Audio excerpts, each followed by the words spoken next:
দর্শক, বিপদ আস্তে আস্তে ঘনিয়ে আসছে বাংলাদেশের উপর এবং একটি ভয়ঙ্কর রাজনৈতিক বিপদ। এটা বিপদ বলবো না, একটা বিপর্যয় বটে। কারণ শেখ হাসিনার শাসনের পতনের পর সবার আশা ছিল একটা সত্যিকারের গণতান্ত্রিক বাংলাদেশ, কিন্তু না দর্শক, গণতন্ত্রের আড়ালে ধর্মীয় মৌলবাদী উগ্রপন্থীদের উত্থান ঘটেছে। বিএনপি সম্ভবত বিপদটা টের পেয়েছে একটু বিলম্বে। কিভাবে টের পেল এবং কি করা উচিত ছিল? দর্শক, দেখেন, একটা অনুষ্ঠান, সেটা হোটেল সোনারগাঁয়ে হয়েছে এবং তারপরে মানববন্ধন হয়েছে। সেখানে সম্পাদক পরিষদ এবং নোয়াবের মালিকদের সংগঠন, তাদের প্রতিবাদ সভা। সেখানে বলা হচ্ছে, শুধু প্রথম আলো ডেইলি স্টার নয়, আজ গণতন্ত্রের উপর আঘাত এসেছে। মির্জা ফখরুল ইসলাম আলমগীর তিনি বলছেন তিনি অসুস্থ ছিলেন গতকাল এবং অসুস্থ অবস্থায় তিনি এসেছেন। দেখেন, তিনি তার যেই একটা স্বীকারোক্তি, তিনি কিভাবে বলছেন যে হৃদয় এবং বিশ্বাসের টানে তিনি এই অনুষ্ঠানে এসেছেন। আমি জানি না এই মুহূর্তে কোন বাংলাদেশে দাঁড়িয়ে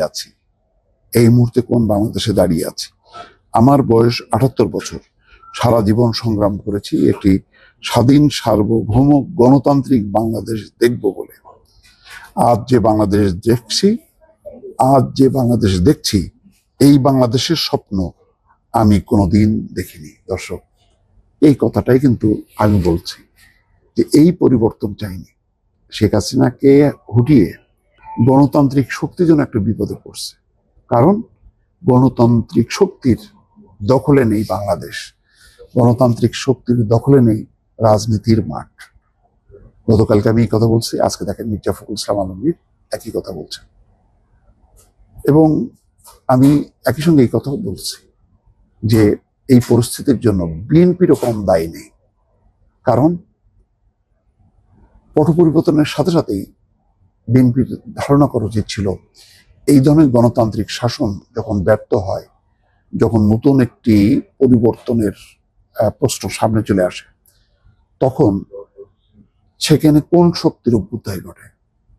সেটা হচ্ছে একটি সাম্প্রদায়িক, একটি মৌলবাদী জঙ্গি গোষ্ঠীর অভ্যুদয় ঘটেছে এবং সেই ঘটনাই কিন্তু বাংলাদেশে ঘটল।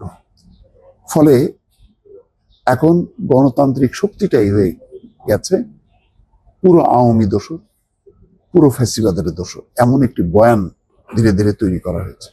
কিভাবে তৈরি করা হয়েছে? মব সৃষ্টিকারী উগ্রপন্থীরা একের পর এক আঘাত করেছে বাংলাদেশের বিভিন্ন স্থাপনায় এবং তারা সংঘবদ্ধ হয়েছে। তারা বলেছে যে এই সংস্কার চলতে থাকুক, বিচার চলতে থাকুক, নির্বাচন পরে হবে। যখন আর নির্বাচনের প্রেক্ষাপট উপেক্ষা করতে যায়নি, তখন তারা মেনে নিয়েছে, কিন্তু মন থেকে মানেনি। আর বিএনপি ভুল করেছে। বিএনপি প্রথমেই যখন তাদেরকে বলা হয়েছে যে তারা ক্ষমতা চায়, তারা নির্বাচনের নামে ক্ষমতা চায়, এই কথা বলাতে বিএনপি হঠাৎ করে মনে করলো যে তারা বোধহয় বিচ্ছিন্ন হয়ে গেছে, ফাঁদে পা দিয়েছে। বিএনপি অপপ্রচারের ফাঁদে পা দিয়ে আজকে গণতন্ত্রকে বিপন্ন অবস্থার দিকে ঠেলে দিয়েছে, অথবা চলে যাওয়াতে তার শিকার এখন বিএনপি নিজে। পট পরিবর্তনের পর বিএনপি যদি একটা স্থির সিদ্ধান্ত থাকতো 6 মাসের মধ্যে নির্বাচন দিতে হবে, এই দাবিটা উপেক্ষা করা তখন কঠিন ছিল। তখন পুরো রাজনীতির মাঠ ছিল বিএনপির দখলে, কিন্তু বিএনপি তখন হাল ছেড়ে দিয়েছে। সে চলে গেছে প্রথমে ডিসেম্বর থেকে চলে গেছে ফেব্রুয়ারিতে। এখনো অনেক মানুষের শঙ্কা যে আদৌ কি তারেক রহমান আসবে, অথচ 2 দিন পরেই তার আসার কথা, 25 তারিখে। নির্বাচন কি হবে? অথচ নির্বাচনের তফসিল ঘোষণার পরেও পরিস্থিতি এমন ভয়াবহ যে মানুষ এখনো বিশ্বাস করে হয়তো নির্বাচন আর হবে না। কারণ যে দানবীয় পরিস্থিতি তারা লক্ষ্য করছে, তাতে নির্বাচন তো দূরের কথা, দেশের স্বাধীনতার সার্বভৌমত্ব থাকে কিনা। কারণ ভারতকে ইনভাইট করা হচ্ছে, তোমরা আসো এবং আওয়ামী লীগও চলে আসো, এবং আর একটা নতুন পট পরিবর্তনের অপেক্ষায় বাংলাদেশ। এই বিপদ থেকে আজকে যে বিপদে পড়ছে, আজকে যেই আফসোস হাহাকার মির্জা ফখরুল ইসলাম আলমগীরের কণ্ঠে, এটা থাকতো না যদি 5ই আগস্টের পরে 6-7 তারিখে যদি বিএনপি সঠিক সিদ্ধান্ত নিতে পারত, অথবা যারা গণতন্ত্রে বিশ্বাস করে, যারা মনে করে যে এই রাষ্ট্র হবে গণতান্ত্রিক রাষ্ট্র, এই রাষ্ট্র হবে মুক্তিযুদ্ধের রাষ্ট্র, এই রাষ্ট্র হবে স্বাধীনতা সংগ্রামের রাষ্ট্র, তারাও ভুল করেছে। বিএনপির সাথে সাথে অন্যান্য দল সংগঠন কেউ কিন্তু দায়ী থেকে মুক্ত না। কারণ পরবর্তী, যেহেতু ডক্টর মোহাম্মদ ইউনূসের সরকার একটা অরাজনৈতিক সরকার, তার মানে কি বলে, চোখ নেই, দাঁত নেই, অন্ধ একটা বধির সরকার, তার ক্ষমতা সীমিত। সুতরাং এই সুযোগে যে সাম্প্রদায়িক গোষ্ঠী, উগ্র ধর্মীয় গোষ্ঠী যে ডেকে বসবে, এটা তো স্বাভাবিকই ছিল। এটাই অঙ্কে বলে, হিসাবে বলে। সেই হিসাবটা কেন বুঝলো না বিএনপি? এটি আফসোস।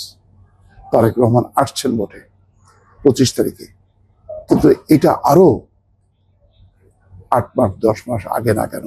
এই প্রশ্নটা কিন্তু আমার মনে বারবার ঘুরপাক খাচ্ছে। তিনি যদি আসতেন, বিএনপি যদি সঠিক সিদ্ধান্ত নিতে পারত, আজকে কিন্তু এই গণতন্ত্র হুমকির মুখে, যেটা মির্জা ফখরুল ইসলাম আলমগীর বলছে যে শুধু ডেইলি স্টার, প্রথম আলো না, পুরো গণতন্ত্রই এখন হুমকির মুখে, এই কথা কিন্তু আজকে বলতে হতো না।